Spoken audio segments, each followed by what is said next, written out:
레위기 25장 23절에서 38절입니다. 키워드는 땅에 관한 규례, 회복의 하나님과 공동체, 자비로우신 하나님의 뜻입니다. 토지를 영구히 팔지 말 것은 토지는 다 내 것임이니라. 너희는 거류민이요 동거하는 자로서 나와 함께 있느니라. 너희 기업에 온 땅에서 그 토지 무르기를 허락할지니 만일 내 형제가 가난하여 그의 기업 중에서 얼마를 팔았으면 그에게 가까운 기업 물을 자가 와서 그의 형제가 판 것을 물을 것이요 만일 그것을 물을 사람이 없고 자기가 부유하게 되어 물을 힘이 있으면 그 판 해를 계수하여 그 남은 값을 산자에게 주고 자기의 소유지로 돌릴 것이니라. 그러나 자기가 물을 힘이 없으면 그 판 것이 희년에 이르기까지 산자의 손에 있다가 희년에 이르러 돌아올지니 그것이 곧 그의 기업으로 돌아갈 것이니라. 성벽 있는 성 내의 가옥을 팔았으면 판지 만 1년 안에는 물을 수 있나니 곧 그 기한 안에 물으려니와 1년 안에 물으지 못하면 그 성 안의 가옥은 산자의 소유로 확정되어 대대로 영구히 그에게 속하고 희년에라도 돌려보내지 아니할 것이니라. 그러나 성벽이 둘리지 아니한 촌락의 가옥은 나라의 전토와 같이 물러주기도 할 것이요 희년에 돌려보내기도 할 것이니라. 레위 족속의 성읍 곧 그들의 소유의 성읍의 가옥은 레위 사람이 언제든지 물을 수 있으나 만일 레위 사람이 물으지 아니하면 그의 소유 성읍의 판 가옥은 희년에 돌려보낼지니 이는 레위 사람의 성읍의 가옥은 이스라엘 자손 중에서 받은 그들의 기업이 됨이니라. 그러나 그들의 성읍 주위에 있는 들판은 그들의 영원한 소유지이니 팔지 못할지니라. 내 형제가 가난하게 되어 빈손으로 내 곁에 있거든 너는 그를 도와 거류민이나 동거인처럼 너와 함께 생활하게 하되 너는 그에게 이자를 받지 말고 내 하나님을 경외하여 내 형제로 너와 함께 생활하게 할 것인즉 너는 그에게 이자를 위하여 돈을 구워주지 말고 이익을 위하여 내 양식을 구워주지 말라.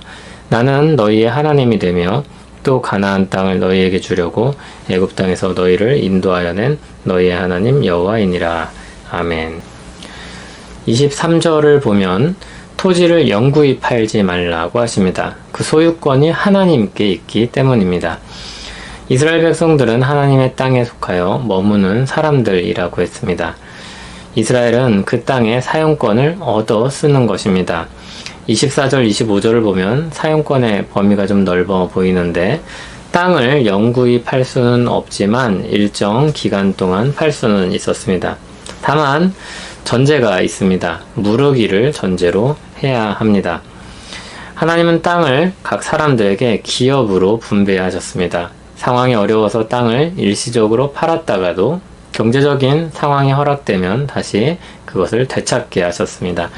이스라엘은 땅을 사고 팔아 이윤을 남기는 대상으로 삼지 않고 기본적으로 하나님이 주신 기업으로 대하고 있습니다. 다만 상황에 따라 돈을 마련하기 위해서 담보처럼 잠시 넘길 수는 있는 것입니다. 그러나 그것은 다시 되찾아야 하는 기업입니다. 25절과 같이 기업 물을 자가 그 땅을 대신 물러주려고 할 때 그 땅을 샀던 사람들은 돌려줘야 합니다. 26절, 27절에는 다시 자신이 그 땅을 살 수 있게 된 여건을 말하고 있는데 그때도 땅을 샀던 사람들은 되팔아 넘겨주어야 합니다. 28절에는 기업을 물을 사람도 없고 자신에게도 힘이 없는 경우를 말합니다. 그 경우는 희년까지 기다려야 합니다. 29절부터는 건물에 대한 법입니다. 성벽 있는 성 내의 가옥은 1년 동안만 물을 수 있는 기회가 있습니다.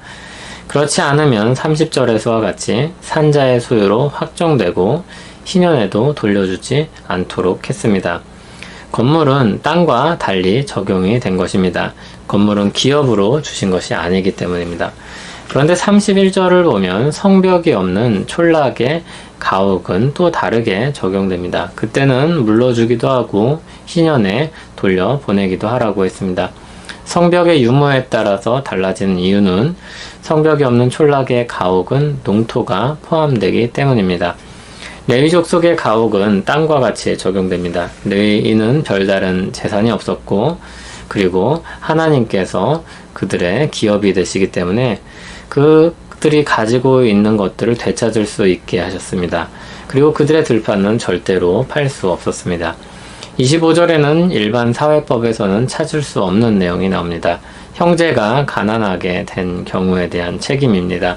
일반 사회에서 이 경우 가까운 사람들에게 법적인 의무를 주지 않습니다. 그런데 구약의 이스라엘에겐 굉장한 책임이 따릅니다. 25절에 나온 대로 그들이 형제이기 때문입니다. 재정도 보조하고 생활할 수 있도록 거처도 마련해 줘야 합니다. 이자도 없이 해야 하고 그것을 통해 이득을 남겨서도 안 됩니다.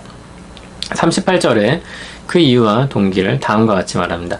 하나님이 그들의 하나님이시며 구원의 은혜를 베푸시고 약속의 땅을 주셨기 때문입니다. 은혜의 수혜자들로서 살아야 하는 삶의 방식인 것입니다. 하나님이 백성들에게 자기 땅에 대한 소유권을 주장하십니다. 그 땅을 기업으로 얻은 사람들은 청지기처럼 살아야 합니다. 그 땅을 이용해 먹고 살면서도 영구히 자신의 소유처럼 다뤄서는 안 됩니다. 형제가 서로 도와 기업을 물을 수 있도록 도와야 하고 상황이 여의치 않으면 희년까지 기다려야 합니다. 그러나 결국엔 다 회복됩니다. 땅의 소유권자인 하나님은 그 땅을 이스라엘에게 기업으로 주셨습니다. 각 사람들은 그 땅을 사용해서 자신의 삶의 기초를 마련할 수 있었습니다. 그런데 다 잘 해내는 것은 아닐 것입니다. 생각지 않게 어려움을 당할 수 있습니다.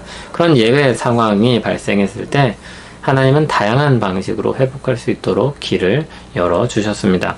먼저 그들에게 주신 형제들입니다. 기업 물을 자 또는 부를 함께 나눌 자를 두셔서 회복하게 되도록 도울 수 있게 하셨습니다. 다음으로 하나님의 직접적인 개입입니다.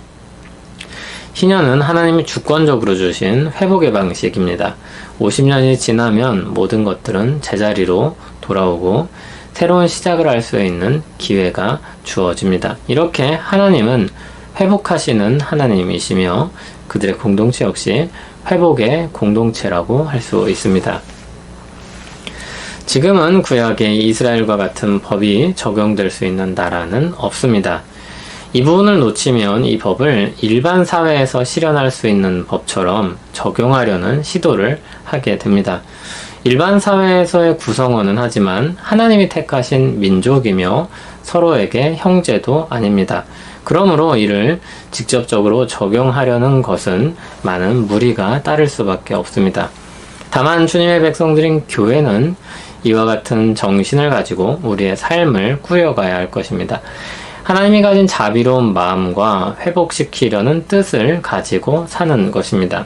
이를 위한 구체적인 적용은 각 사람이나 각 교회마다 달라질 것입니다. 그러나 중심은 하나입니다. 그 중심엔 하나님이 계십니다. 하나님의 자비로운 마음과 회복을 바라시는 뜻이 들어 있습니다.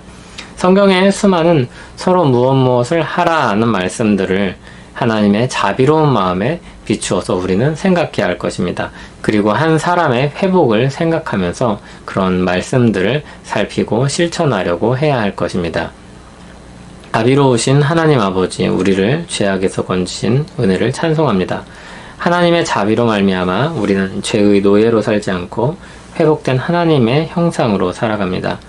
그 은혜가 우리를 통해 우리 곁에 있는 사람들에게 넘치게 하옵소서.